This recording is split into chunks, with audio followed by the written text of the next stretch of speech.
showed me who he was and who I was in his word. And he restored the femininity in me. The second thing the Lord told me, he said, you got to forgive your daddy for what he didn't do. You got to release him, because if you don't, you'll carry him the rest of your life and he'll continue to control you. Amen. So I had to forgive my dad for not being there, for not affirming me and all of those things. And when I did that, my voice came back. And I began to make decisions for myself of who I wanted. If you ain't breathing, forget you. And that was when I was 358 pounds, baby. I may have walked heavy, but I was walking in my own shoes. Somebody say amen. This just had to catch up. And what you see right now is the original of what God wanted me to do. Hey! That's what low self-esteem and emotionally daddy will give you. But when you give it to God, he gives you, this is what I had for you. This is the original plan I had for you when I created you, and he made it happen for me. So I told the Lord, I said, if you give it to me, I'll give it to thousands. That's why I help.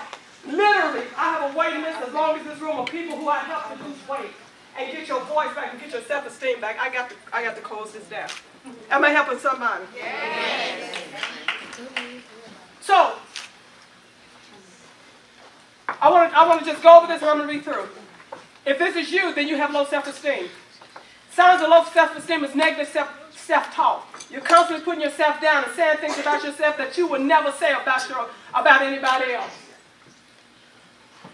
One thing I teach my girls and guys in coaching, it is unfair to ask somebody to do for you what you won't do for yourself.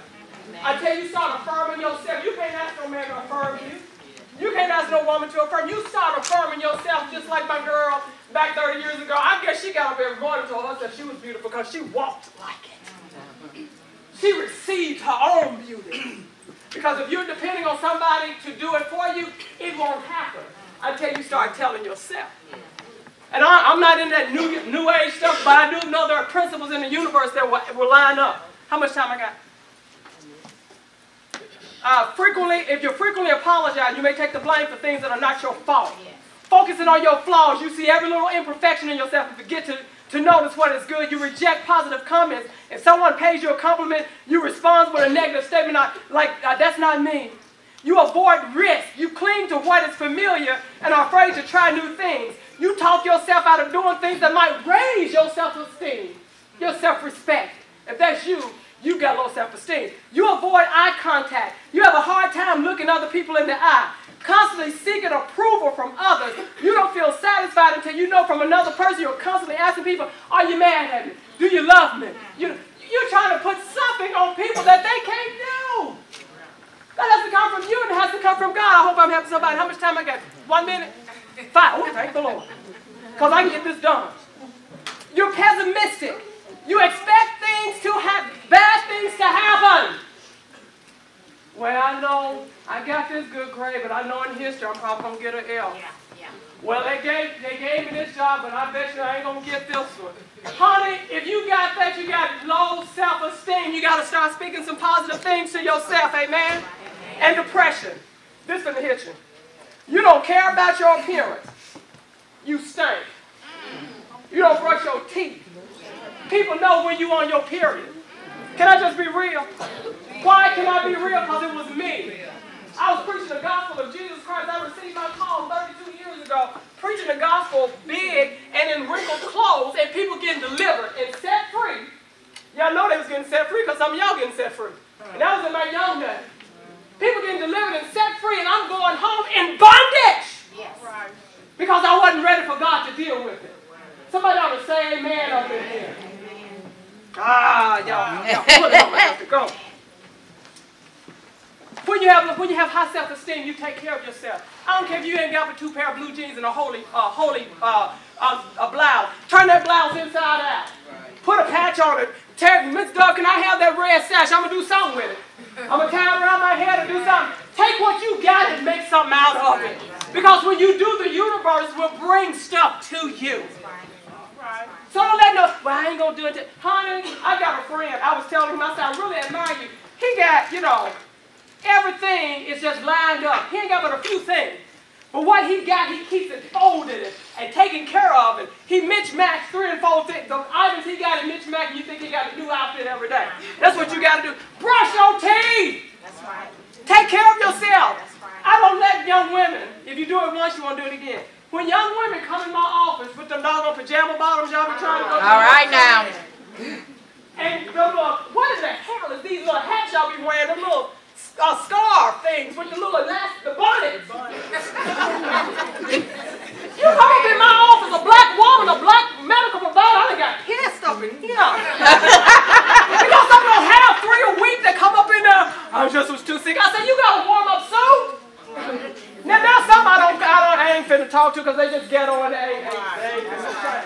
But when I see something in your eyes, don't you ever come out your mouth. All right now. Don't you ever drop my